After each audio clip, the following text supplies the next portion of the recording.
Well, good morning, everybody. This is Tim Mallington, broadcasting to you directly from his home base. I work for eFactor as the Business Support and Advice Manager, and currently running a team, and a very experienced team, I must add, of 7 business advisors. As you can imagine, been extremely busy since the beginning of the lockdown period. We provide advice and guidance to, and in fact have done, many hundreds of businesses since the start of the lockdown period.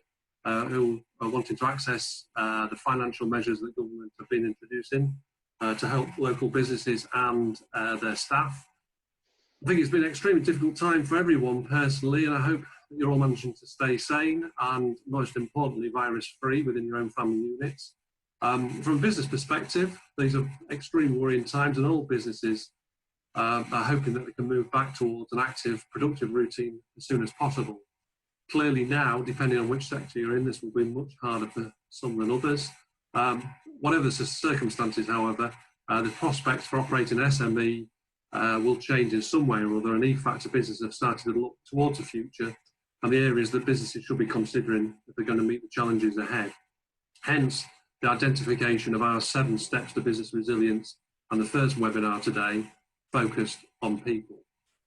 The GAME project is ERDF funded. This has enabled us to provide specialist support eligible businesses through our workshops, consultant framework, and now the wonders of webinar. Let me just let you know how today's webinar will run. We've switched off your microphone and video, so please type any messages into the chat function. And more importantly, if you want to raise any questions for our presenter today, please click on the Q&A tab in the middle of your screen, and these will be dealt with either during or in the concluding part of the webinar. Please note the session is being recorded for future viewing, but rest assured your names and attendance will remain confidential. Lastly, we hope you find that the webinar will benefit both yourself and your businesses, and would ask that you complete an evaluation form which will be emailed to you afterwards. This is very important from our funded point of view. So now to hand over to our presenter this morning, Alexis Powell Howard, Managing Director of Fortis Therapy and Training, award winners for both the UK Small Business of the Year Award and the UK Best Service-Based Business.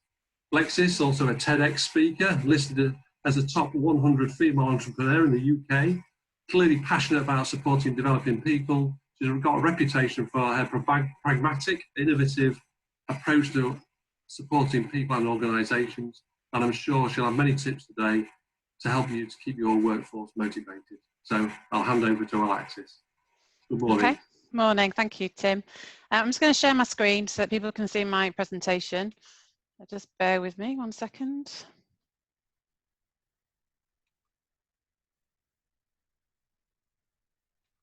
Okay, so everyone should be able to see that okay. So morning, everybody, and thank you for that introduction, Tim. There's no pressure whatsoever. We're going to talk today about leading people. So obviously at the moment we've got a lot of circumstances happening around us that we can see what happens when people don't feel they've got the correct leadership, because it's happening across the country. So we're going to explore thinking about motivation and mindset, and how to mobilise people, really, including yourselves. As Tim said, all of those things are true, and a lot of the work that we do at Fortis is about people. So we're passionate about supporting people in whatever way we can. So whereas we started off with providing therapy and a small amount of training, now that's all evolved into working with all ages of people with all different difficulties and across all sectors. We do a lot of work for training in all sorts of different organisations, and we also do work around developing culture, embedding wellbeing strategy for businesses and services, using all the different skills that we've got and all the different things that we're passionate about. So we've got a lot of experience in helping to move organisational structure and culture forward, and developing organisational ways of working. Okay, so the aims of today, I'm going to discuss a pandemic within a pandemic. So just trying to put into context the reason why we've had some of the responses that we've had from people at the moment, and kind of work through what the things that you might need to think about in your own businesses. So we're going to discuss the SWOT analysis, but on specific areas. understanding responses and stress and struggle around COVID-19, and you can apply that to anything really. When people are starting to struggle, you can see some of the signs. We're going to think about mindset, and you might, as I'm talking about that, think about people who work for you or with you, and you might be able to kind of just think about where their mindset is and also your own. And then think about well-being and motivation. And CBA, which has a double meaning, which I'll leave that to your imagination, but it's not what you think. And also to think about the learning we might have had and any steps that you can take going forward. So I've aimed to make this as practical as possible in terms of having ideas and models and structure to be able to use going forward. So we have had a range of responses to the pandemic. I've put this image in because this isn't really how people generally present when they're struggling. And, you know, the media would have us believe that people walk around with their head in their hands, but actually most people have some fears or some concerns or worries on some level, and they may not be immediately evident. So I suppose as a business owner, it's about how can you enable people to be able to express what's happening for them and be able to support them with it, whilst also encouraging their own duty of self-care as well as your duty of care. So really when this all started to happen a few weeks ago, although it's happening around the world, I think it felt quite remote for a lot of us. And as it started to kind of impact on our daily lives, there was a lot of fear within the fear. So the pandemic itself, the virus itself, hadn't really impacted on that many people that we knew of at that point. However, the fear that we were experiencing was impacting on a lot of people. So we had you know, people going into survival mode, trying to buy, there was toilet rolls, pasta, you know, flour, which still can't get hold of, you know, all of these things that kind of felt suddenly very important. And we saw the worst of people in a lot of respects. Some of that was because it's unknown. We didn't know what we were dealing with, and there hadn't been any decisions made or any structure made as a country as to how we were going to manage that. As soon as we had rules and boundaries to work within, things seemed to calm down and people felt that they understood what was expected of them.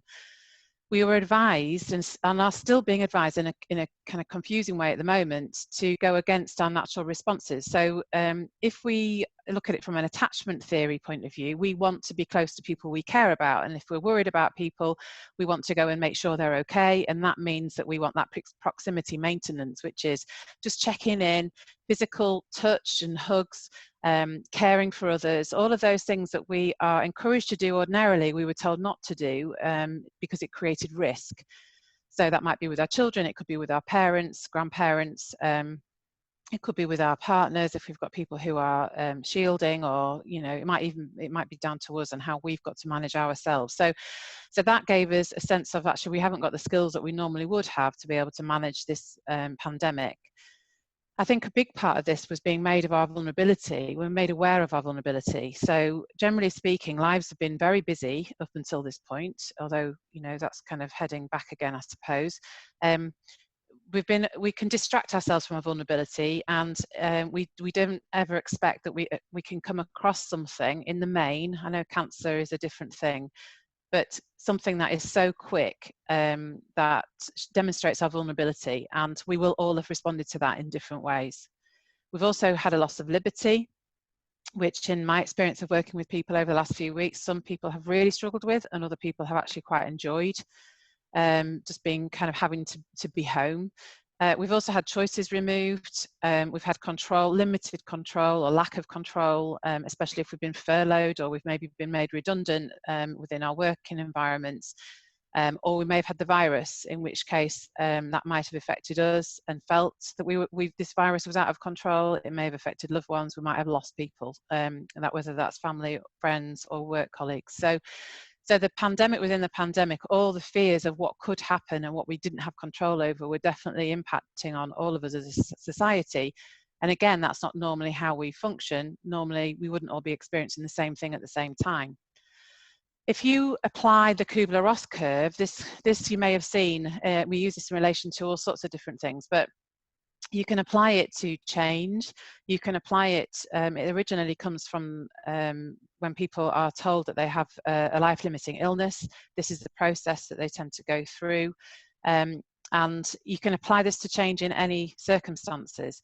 So if we know this, if we know that there's this process that people go through, then I think that can be really helpful to understand what we maybe need to consider when we're looking at the people in our organisation. So you can apply this curve to pre-COVID, during it, and also post. So we've learned a lot already. We've learned a lot by pre-COVID and during, and now we're looking at how would you come out of lockdown? What does that look like? And I'm already hearing from people they're going back into this change curve. So they might have come to a point of feeling quite positive. If you look at that blue section there, they made a decision, we know how we're doing this, we can manage this new situation, integrating those ways of being and living, and now we're back into, oh God, it's changing again, and we've not been given much notice for that either. So, you know, by tomorrow, this can happen and that can happen, and, you know, so we've gone through a process of things happening very quickly and having to get through this change curve. Now, the thing with the change curve is that it isn't a straightforward process. We don't just kind of go neatly through those phases. It's like if we lose someone close to us, we don't go through those phases in a you know, logical fashion, because it's to do with emotion. But we do go backwards and forwards. So when people have talked to me about feeling wobbly or words to that effect, it's usually because they've slid back down that curve into feeling frustrated and depressed. And then they start to come out again, and you know, we see that people start to experiment with new ideas about the situation. So we will all go through these different phases at different times, and it's recognizing that not everybody will come through this at the same rate, and that can be quite difficult to manage when you're managing people. Anybody who remembers this from the 1970s, she's showing my age, but this was the children's program Crackerjack. And this is how my brain works around when we're starting to feel really stressed and we don't quite know which way to turn. This is potentially how it feels, that we're loaded up with lots of things that we feel responsible for, that we can't drop. We don't know what to put down first. We don't know how to organise what's happening around us. And it can feel a real sense of overwhelm. This child in the middle here, I think that might be a frisbee, cheap and cheerful, as I said. If he tries to step off that podium, he's going to probably fall over because he can't see where he's going, and that's very much how we react. So we get overloaded. We get to a point where we might not know what to put down first, or we might have to drop the lot, and that leaves us feeling that we've failed or that we've not been able to achieve what we wanted to achieve. And you know, some really difficult feelings can be left behind with that. So you know, think about, what are you holding? What are the people in your organisation holding? And what's changed as well over the last few weeks? They might be holding more than they were at the beginning. A good way of looking at your strategy from a business point of view, the reason I've chosen this image is there's words "be fearless" there at the back, is starting at the end. So what is it that you want to achieve through going through this process of managing lockdown and coming out of lockdown? How do you want your business to look? How do you want your people to be? And actually just be fearless with your ideas about that. You know, there's an opportunity here. I know it's from a business point of view, and running my own businesses, you know, there's been those times of trepidation and worry and lack of control. But actually, as we're coming out of this, we have an opportunity to set down ideas and thoughts about what we'd like the business to be now. It is going to be different, and what does that mean for you and for your business and for your people? So think about what you would like it to look like. Think about that with if you have a management team, if you've got people in your organisation that have worked with you for a long time, get people considering that and reflecting on what it could be. As a leader, it's not my belief is it's not what you do, it's how you do it. So you could quite easily put a load of systems and processes in place, but don't take into consideration the people. And so on paper it looks great, but it doesn't actually impact on the people in the organisation in the way that you'd like it to. And a lot of the cultural work that we do in organisations, when we speak to people, the management view of what they think is being offered and the employee's view of what they receive can be very different. So, you know, kind of consider how you do things. How is it being shown to the organisation? So showing up and leading the way, and modelling what you want to see in the people that work for you is really important. And I'll come back to that a bit later on.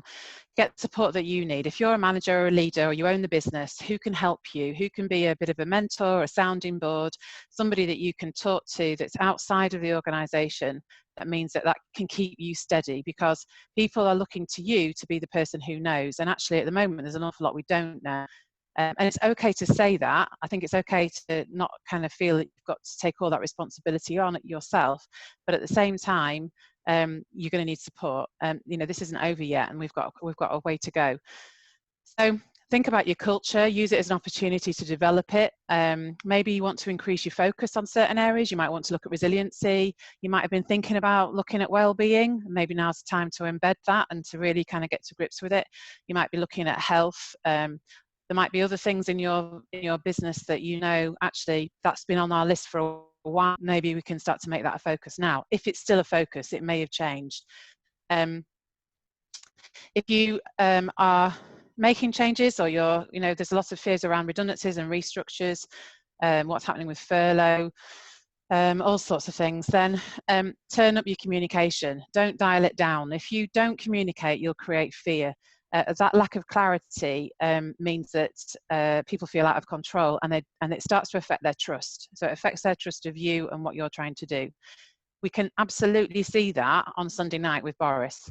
The conversation wasn't clear. The clarity was, you know, there wasn't any clarity. It was very confusing for people. You could apply it in lots of different ways, you know, to make it fit what you want to do. So, you know, and we've seen over the last 2 days, everybody kind of saying, I don't know what that means. What does that mean for this? What does it mean for that? How do we do, you know, and looking for all the anomalies. So turn up your communication, be clear about what you can be clear about, and be clear also about what you don't know yet, because that can help people to kind of think, right, okay, I know where you're at with it. Look at your work practices. Can you accommodate more flexible practices that you maybe didn't do before? It's hard to now turn around to people and say, look, you can't work from home in the future, because they're doing it and it's probably working quite well. But also, if you're going to have different working practices, how can you do that in a way that treats people as adults, not as children? So, you know, we've been talking to businesses who, there's occasionally people who want to really micromanage. Tell me what you've done today, write it down, log it, you know, that kind of thing. Well, the trust works both ways, and actually some of this is about stepping back from micromanagement and looking at the overall achievements of people, just as people, never mind about what they need to achieve for you in terms of the workplace. How can you support the people that you have in your teams? You might already have some really good things in place. So can you use them more? Can you communicate that they're there and available? You might have people who are shielding. How has that impacted on them? The people that I've spoken to who are shielding, some of them really struggle with the fact that a physical health problem, which is probably invisible some of the time, and they have, you know, ways of managing life without it getting in the way, suddenly is defining whether they're vulnerable or not. You might have people who are struggling with their mental health. You might have people who've really enjoyed being at home and actually are struggling with the idea of going back to work and getting back into society and what that represents. You might also have bereavements. There might be people who've had babies who haven't been able to have partners there. There might be people who've been to funerals who haven't been able to have, you know, all their loved ones around. You know, all of these different aspects, that it's not just about COVID, it's about the impact of it and the ripple effect of it. Can you help anybody who works for you who's a manager or a leader to also show up? So, you know, what's stopping them if they're not doing that? So rather than why aren't you, is what's stopping you? So what can I help you with? What do you need from me? So approach conversations in a kind of curious way, as opposed to in an instructional, you know, authoritarian way. Just explore. You might make a decision at the end of that conversation that people actually don't agree with, but at least they've had the opportunity to talk to you and they've also been heard. If we apply John Cotter's process of managing change, you'll see here that there are 8 steps within that, and this is something that I use all the time in organisations.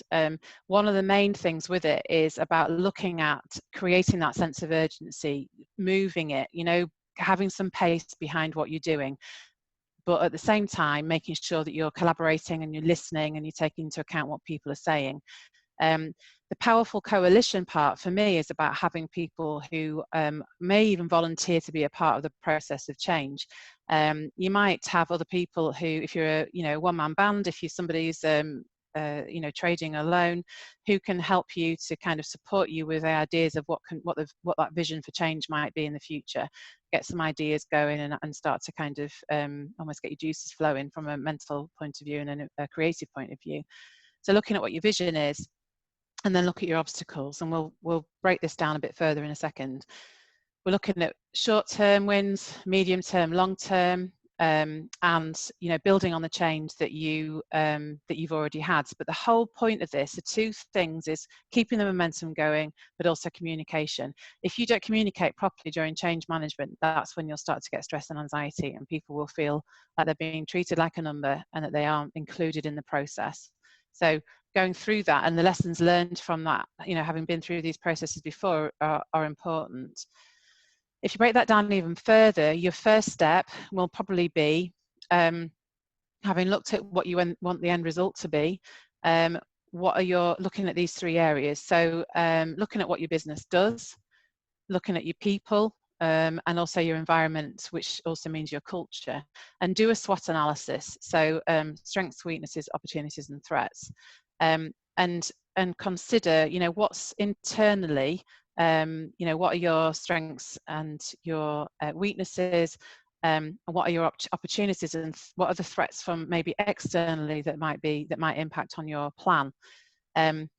If you create a plan from that can be an open document that's dynamic, that changes. So you learn all the time. Something that I've really learned over the last few weeks is that where I think something might be going now, I have to be open to the fact that there might be 10 other options, and maybe even 12, and 2 I don't know about. So, kind of keep an open mind, but create a plan that moves and changes, and use the learning that you've already gained within that plan. So looking at your analysis, really kind of use other people in your organisation to be able to help you with that, and then create your plan. I've put PEST at the bottom there as well. We haven't got time to go into that today, but that's also another analysis that you can do, which is looking at a wider picture, which can also be really helpful, especially at the moment. So that might be something you want to look into. The relay idea, I really like, because if you're going to manage change, how are you going to do that? If you think about that as a baton that you're passing on to somebody else, are you going to pass it on to them and help them to know that it's there and they can grab it and run with it? Or are you going to chuck it at them so they can't see it and they can't find it? Or are you going to be quite rough with that and just kind of, not be helpful in that transitional process? So all of this is a transition. We're going through a transition at the moment. We're now looking at the transition of out of lockdown, and our businesses will also go through a transition. So think about, how am I passing that baton on to the people in my organisation? Am I doing it in the best way I can? Do they get it? Am I helping them to make the best of this, or am I sabotaging it from the very beginning? In terms of how people react to change, we see 4 different responses. So we have fight, flight, freeze, and flop. And the reason for that is because we have a part of our brain called the amygdala, which is the shape of and size of an almond. And what it does is starts to look for reasons that we are under threat. And the reason that mental health is a priority at the moment is because there is a threat. COVID-19 has been a threat, is a threat, and will continue to be one. And putting rational thought in around that is really important, which I'll come on to in a second. The difficulty with those responses that people have is that they cannot access other parts of the brain when they are feeling anxious or stressed. So they won't necessarily be logical. You might have a conversation with somebody in your business and you think, well, that doesn't even make sense what they've just said there. And it's because they can't access the prefrontal cortex at the front, and they also can't access the hippocampus at the back. So the hippocampus is like having all your memories and experiences stored that we draw on. So you might think, I've been in this situation before, I know what to do here. But when you're feeling anxious, you can't really draw on that. So thinking about your well-being, thinking about how you can help people to feel secure, how you can give them the right information, how you can help them with mindfulness, with their breathing techniques, with strategies around mental health, all of those things, although they may sound like, oh, we've got to put that into place for people, they're not that difficult to put into place. They're quite quick wins. The things that you can do, within your organisation, you can look at it in terms of your well-being strategy.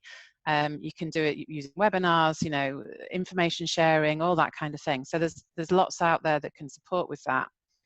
Now, the reason that we have different responses to the same situations is that it's how we think about a situation affects how we feel about it. So although we're all going through the same thing at the moment in terms of the bigger picture of COVID-19, actually we'll all have different emotional reactions to the same thing. So if we're having a wobble, it isn't necessarily that the circumstances have changed. It might just be that how we're thinking about it has changed. Like something's popped up for us that, you know, worry about somebody or worry about something, or might be feeling insecure that day, or hormones might be playing a part, or lack of sleep. You know, all of these things can be in there. You know, we can kid ourselves that how we think about something is actually factual, and it isn't. And if you've got people in your organisation who, you know, you hear it. I've been hearing it today on the news. People are making facts to try and get some security about what is happening at the moment. And it's not necessarily factual, and it's looking at the evidence to unpick that, which is why coming away from social media and, you know, watching lots of information all the time is important, because it feeds into those thoughts and those vulnerabilities. We also need to consider our belief system as well. So if we believe something will happen, it affects our responses. So we're all experiencing the same pandemic, but in our own way. So if you applied this to something really simple like getting on an aeroplane, some people on this webinar will absolutely love getting on a flight and going on holiday. Other people will be really fearful of the flight and not even thinking about the holiday because I've got to get through the flight first. Other people will be ordering a gin and tonic as soon as they get on. So we're all on the same flight. It's just that what we believe about it and what we believe will happen has an impact on our response to it. So that will be the same in relation to anything people might be feeling stressed about at the moment. So if it's finances, it could be about health, it could be about work, all sorts of things. So it could be about children and schooling and, you know, all of that stuff. So this is why it's complicated and why people are shifting and changing all the time. And there isn't, unfortunately, a set, you know, ABC path that helps us to be able to negotiate that. What we do know is that all those responses that I've just discussed keep us safe. So there's been some, I was listening to a webinar yesterday and we were, you know, thinking about nurturing children back into school and that kind of thing.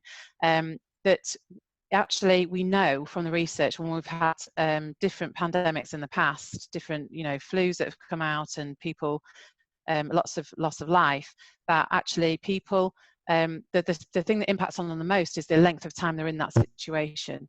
So we can cope with some stresses for short periods of time, and there isn't such a thing as good stress, because actually when we're stressed we feel unwell. But what we can recognize is that it's the amount of stress that we have and the period of time that we have it for, and then how we manage it. So we have, as a duty of care as business owners, to be able to kind of say, right, okay, so how can I help people to manage that? Because actually this has been an intense period of time, not necessarily that long, but the intensity of it and the fact that it's impacting on us on all areas of our lives, you know, will definitely have had an impact on people on different levels. So in terms of signs of struggle, what we show on the outside, so our personas and our responses on the outside are what we filter out. So some of that might be quite well contained. We might be able to de-escalate. We might be able to act as if we are okay. What's happening on the inside is something called the shadow, which is part of what happens on the inside. So that is about, you know, what's those things that we keep hidden? What are those real fears about? What are our knee-jerk reactions to things? And sometimes that will come seeping out. It's almost like it kind of, you know, through that filter, it comes out in different ways. So you might see different behaviors, you might see different health difficulties, you might see reactions and responses that you think you don't recognize in that person. And it's because that they're feeling overwhelmed. And the reason I put the masks on here is because that's quite a good symbolism of what goes on the outside, what we show and what we keep hidden on the inside. People will respond differently because of their different stresses and experiences. So they might have might have somebody else living in the house they didn't have living there before. You know, someone might have come back from university, or they might have a parent living with them. They might have somebody who's shielding. They might have somebody who's had coronavirus. There might be triggers from trauma from before, or there might be a trauma reaction to what's happened now, because everything happened very quickly. People haven't had time to formulate their thoughts around it and get used to what's happening. There can also be a muddling of roles. So you might have people working from home who are also trying to parent, maybe care for somebody. They're also trying to do their job. They're trying to homeschool. You know, there's all these roles that we're getting confused in. I know myself, I'm going from being a therapist to being a coach to being a business owner to being a mum to being a wife. You know, and normally I would leave all that and go to work in the morning and do what I do and come back to those roles in the evening. So that can be quite exhausting for people. We've got conferencing fatigue as well that is starting to be evident. All these different things on here. So there's resilience levels. People who weren't resilient before may be really struggling now. They may have reevaluated life. What do they need from life? What do they want from life? And how can they keep hold of some of these things? Some of the conversations I've been having are about keeping hold of some of the things that people want to continue after this point. I've put all these symptoms on here. There's more than this. I cut them down because these are the kinds of things you might see or you might hear about. So there's some physical health things on there. You might hear about people drinking more often than they were before, so drinking wine in an evening, or they might be drinking far more caffeine than they were, which will affect their anxiety levels because of the heart rate. You'll see that they're slow in mood, feeling anxious. You might have people who actually are very happy to be at home. So changing things can create that anxiety as well. I kind of don't want to go back to normal. We can't kid ourselves that mental health and well-being was good before this, because it wasn't. It was becoming a priority for a reason. So we've actually got an opportunity now to maybe think about that in a different way. When we look at mindset, we are completely defined by our choices. Now we have two different categories really for mindset, and I know in my own organisation I can see where people have become quite fixed at times, and then they've moved into more of a growth mindset. The fixed element is almost like someone being stuck in their own place. So you know, can almost get to a point of feeling like, oh, I can't do it any differently, that's just me. I've heard that not from people in my own organisation, but people we're supporting. No, that's just how I am.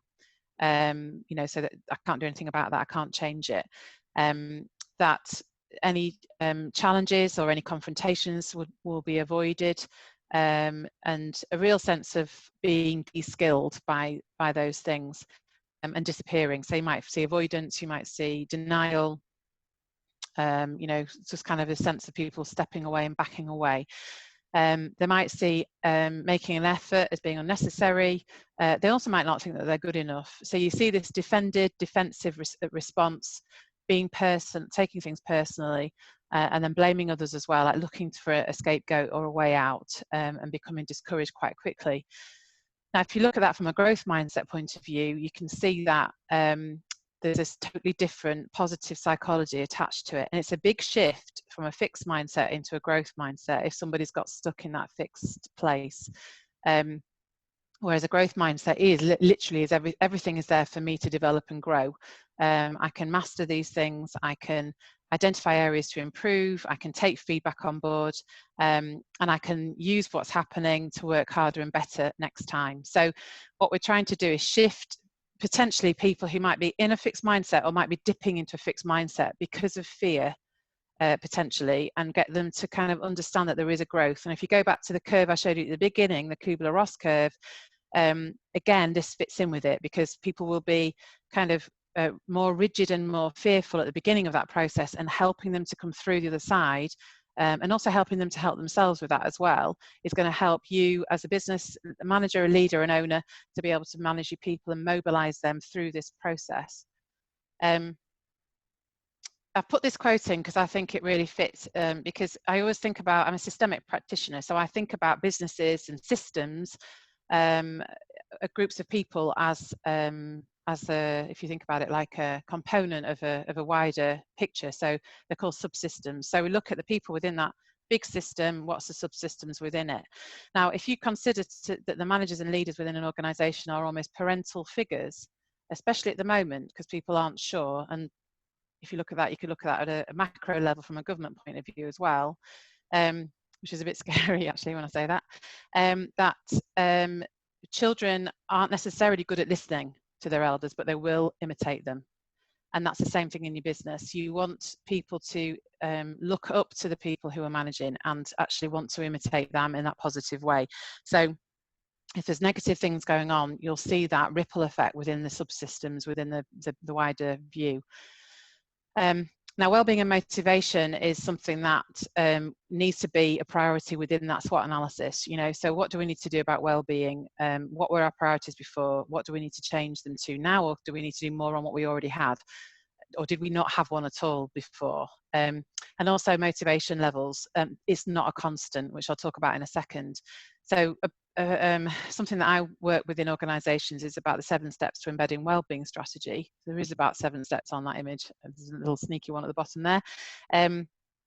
And working through what is needed and how to implement changes.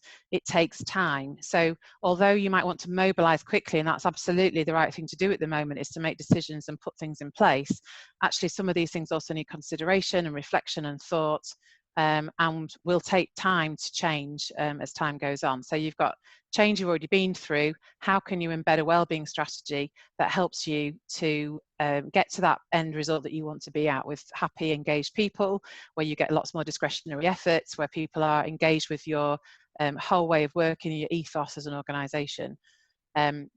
So look at what your current strategy is, if you have one. If you don't, think about what where you were heading before and where you would like to go now. So what's different now? You know, look at what's happening post COVID-19 and how will that evolve over time. Again, it needs to be flexible, it needs to be open, because there'll be other things that we don't know about yet that we'll have to manage at the time, which is one thing this whole process has taught us. Who in your business can help you identify those needs? So you might ask for people to support you, volunteers who might, you might ask them to support you and help you. You might look at what those priorities are and how do you prioritize those things at the moment. So you'll have short term, these are the things we need to overcome. So for me at the moment, the things I'm working on with local authorities and businesses is helping people to accept and to integrate that these things are going to change again, and do that in a really supported way with information, psychoeducation, support, and just kind of holding that process, holding people through that process, if you understand what I mean. So if you were going to kind of talk to people in your organisation, a quick fire question might be, what do you see the priorities for us being at the moment in terms of our people, our environment, and what we do as a business, which fits back in with your SWOT analysis.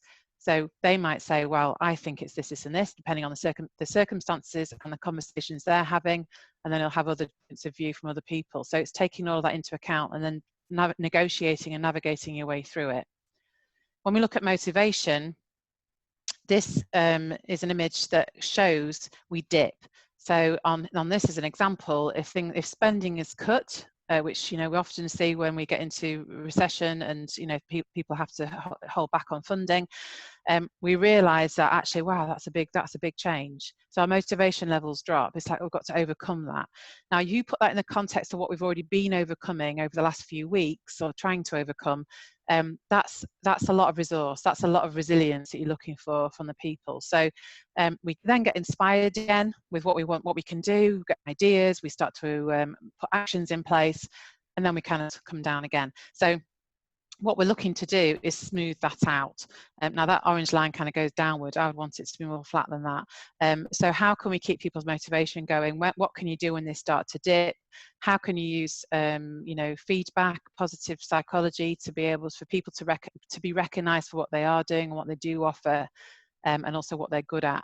So you are managing motivation in that way. Now it's natural to dip, and you're never going to get it perfectly right.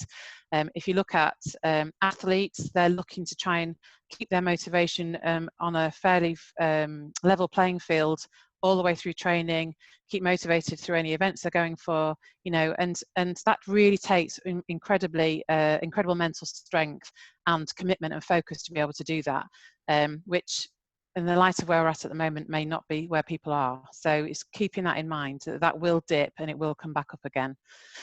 Now CBA, this is a cognitive behavioural technique, and it's really helpful in organisations to think about it in this way. So if you look at, you might look at anything from a cost benefit analysis. So if you're going to invest in your environment, you might be putting, developing something, or you might be looking at your technology. How can we invest in that? You'll be looking at what benefit does that give us. So it's the same thing with people, and helping them to see why they should invest. Why should I put myself forward for this? What's the benefit for me? So you want them to see that the benefit outweighs the cost, and they're more likely to feel motivated.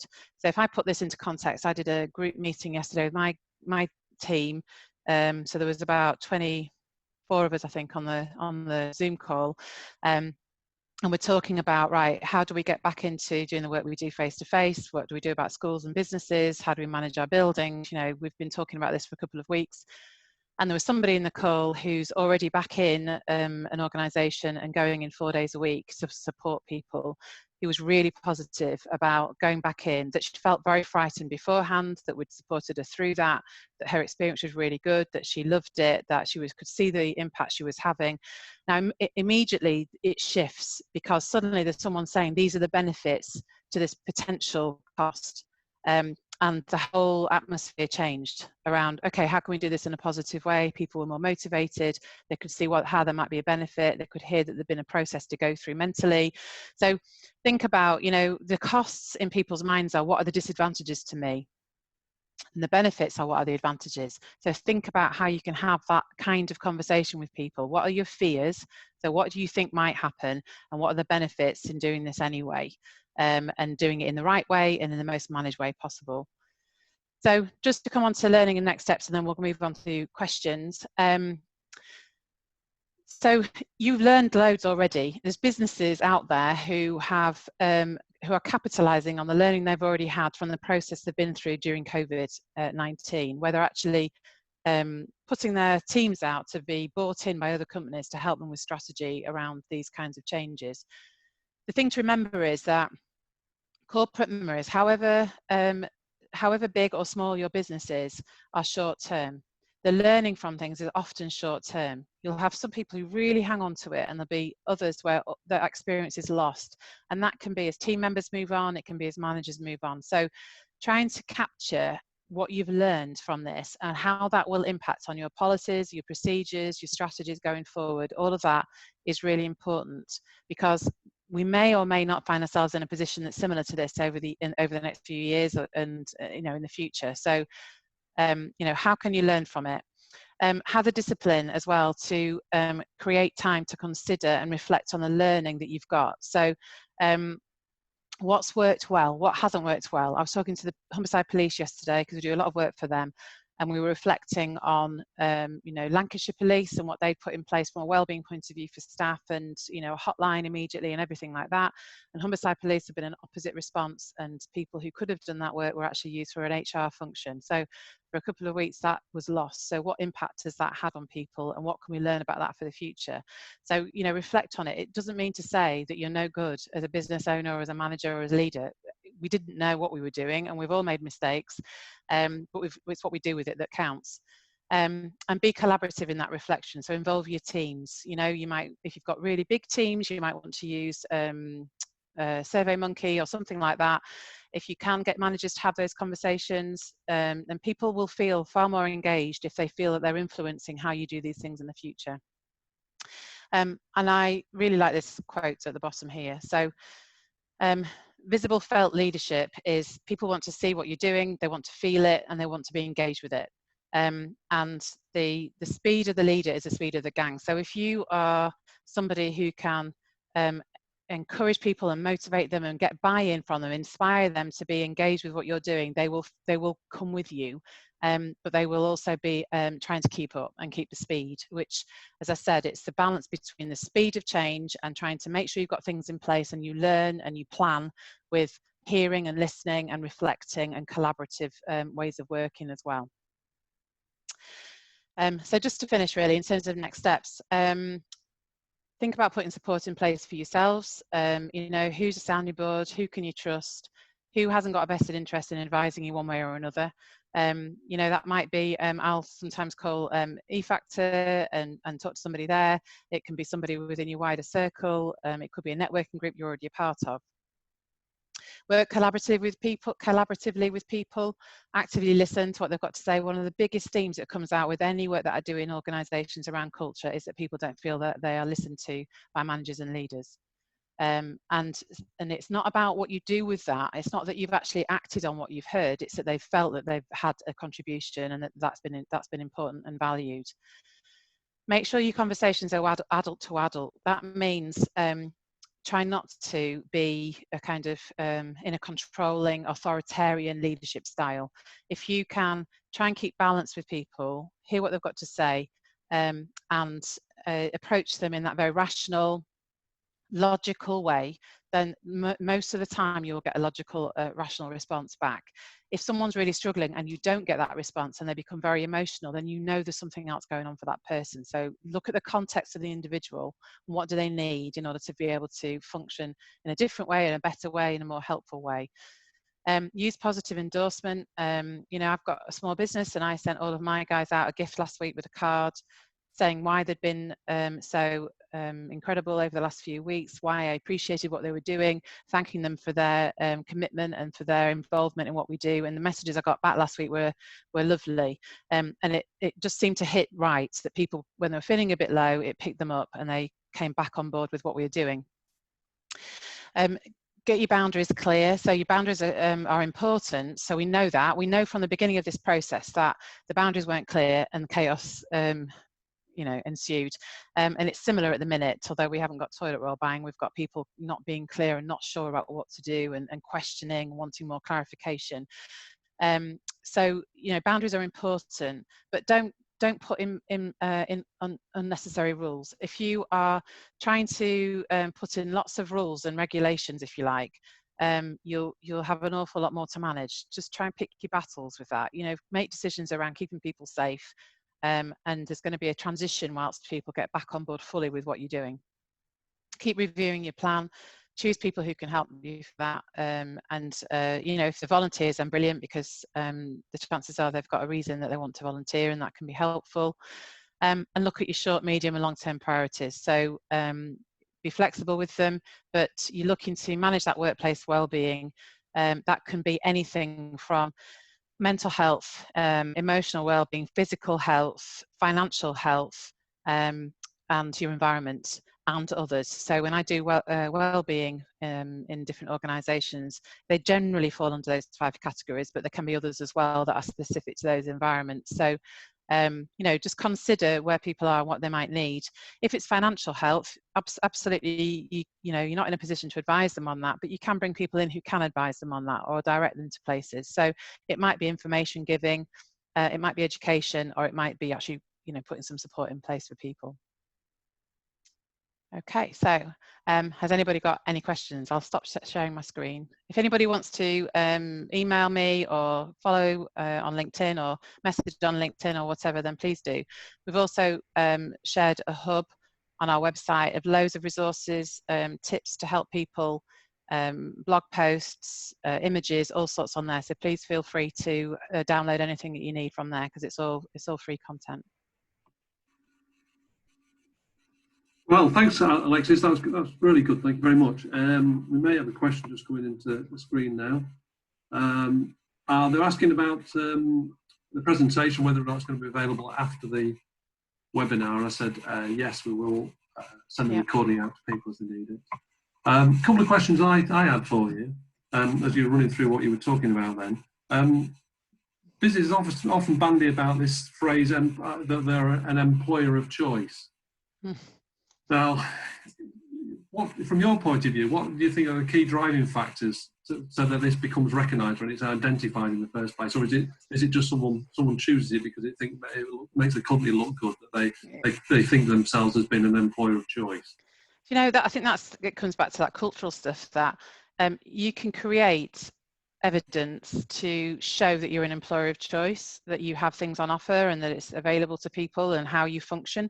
But the real test to that is what people say in your organisation. And we've worked with businesses who have been looking to be, classified as an employer of choice, and have, can create a case for that. But it's what people feel in the business.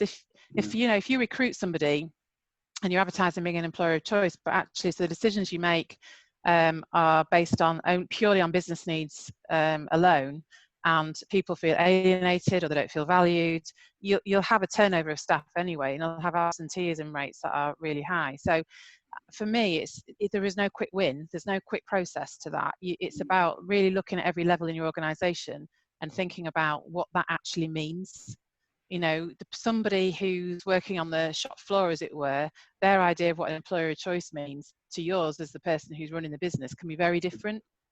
So it's listening to different perspectives, I think. And if that's something that people want to go for, then I think make sure it's genuine, because like anything, you get found out, don't you, in the end, if it's not, because people will put feedback out there. Yeah, and then clearly the current circumstances are so unique that it's the one time when you will be found out if you don't you don't really care for your staff.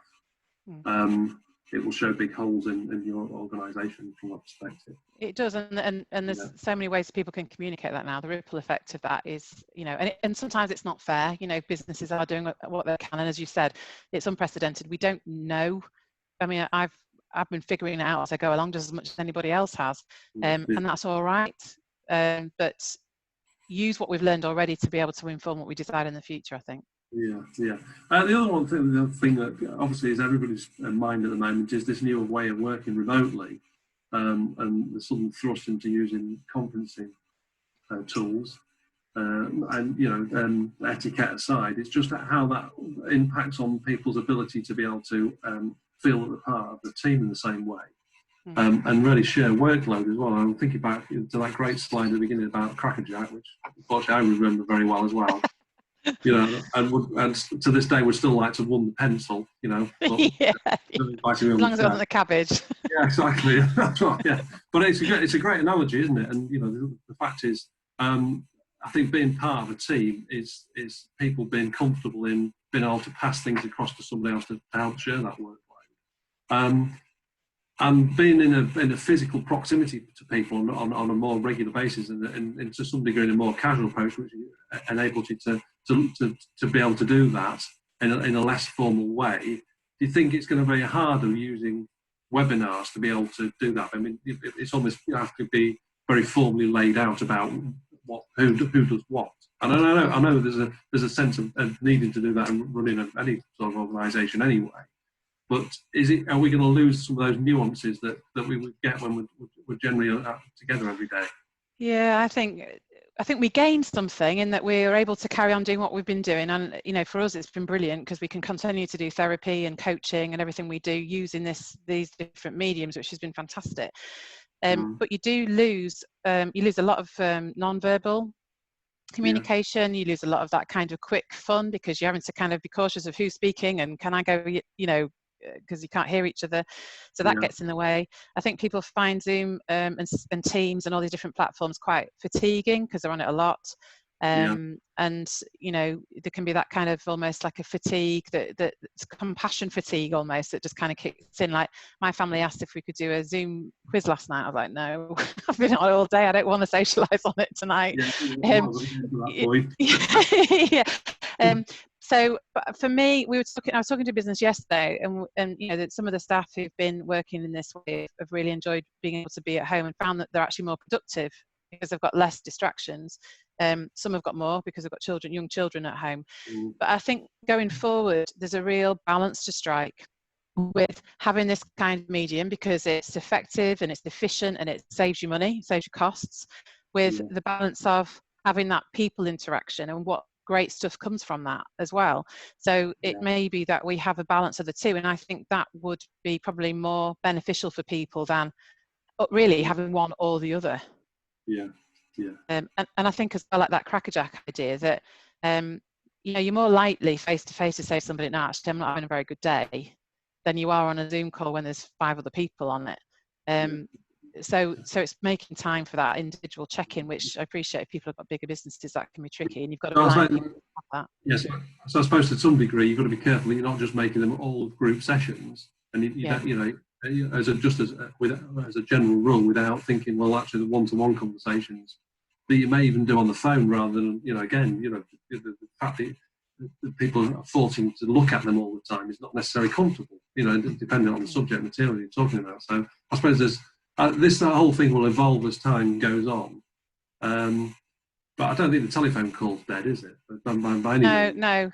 And I mean, one thing that a few people have recognised, as I am myself, is how conversations when we have these group meetings can often go on for too long.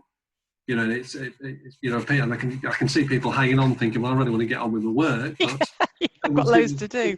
No one's giving you that ability. Whereas, you know, if you were meeting in a room and it was a relatively informal meeting, you'd say, "Oh, sorry, I've got to go now," and it's just, you know, just accepted that that will go. So I think there's a little way to go yet in terms of the medium, but yeah, I think we said earlier on this, to be able to speak to somebody and then introduce someone else into the conversation, which clearly you can't do on a telephone call. It's really useful, isn't it? You know, it's normally you'd say, well, hang on, I'll go and speak to someone and come back to you. You say, well, no, I'll bring those into the conversation. And we did that this morning with, you know, with Rachel as well. I think that's a really useful tool. You've got that flexibility, I think, which is really, really helpful. And you're right about the one-to-one. I think the reason that the conference calls can be quite fatiguing is if you're an introvert and the business expects you to have your camera on, and you know, to actually contribute within a meeting, it's really anxiety provoking. And you can also, everyone can see you, you can see everybody else, and ordinarily you can almost convince yourself that people don't see you in a group meeting in a room because you're only looking at the person who's speaking. So, you know, there's places to hide. There isn't any places to hide on here, and you're also expected to there's a performance to it, you know, because you are being visible. So there's an awful lot going on there for people that, you know, I think people are getting more used to it, but it's not always comfortable for everybody. And you're right, the phone call can be really helpful. And I, you know, I know I'm using phone calls to check in with my guys, you know, on an individual basis, just how are you doing? Where's things at? What's going on with this? Do you need any help with anything? Because it can be quite informal and people don't have to worry about kind of controlling what they're showing on the outside as well. Yeah, absolutely. Absolutely.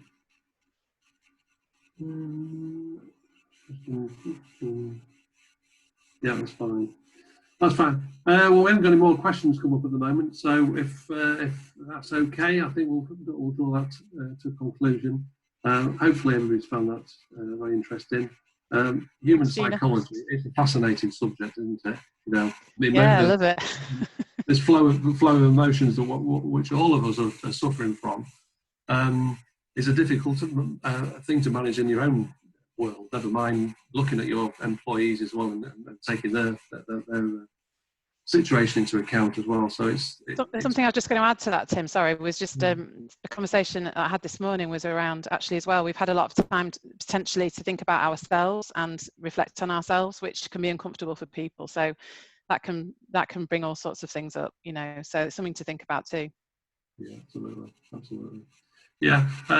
So yeah, thanks again for that. I'll just mention again about these 7 steps that we're continuing tomorrow with a webinar from Colette Spence of Spence Accounting, titled "How to Improve Your Cash Flow." She'll be talking about developing a robust cash flow forecast for the business, which emphasises clearly the importance of raising revenue and reducing costs.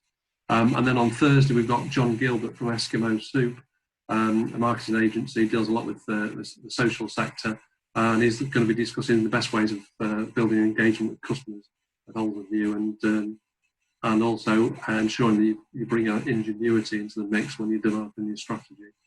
And then really just to add to that, just to reaffirm with everybody from eFactor's point of view, it's business as usual, even though we're all operating from as it currently stands. But if anybody would like a separate confidential conversation with any of the business advisors, please email our email address, which is businesssupport@e-factor.co.uk. It's the address that you receive this invite from, and someone should get back to you within 24 hours, unless it's the weekend, absolutely. So finally, thank you again for watching today, and we hope to see you again soon. Thank Ciao. you.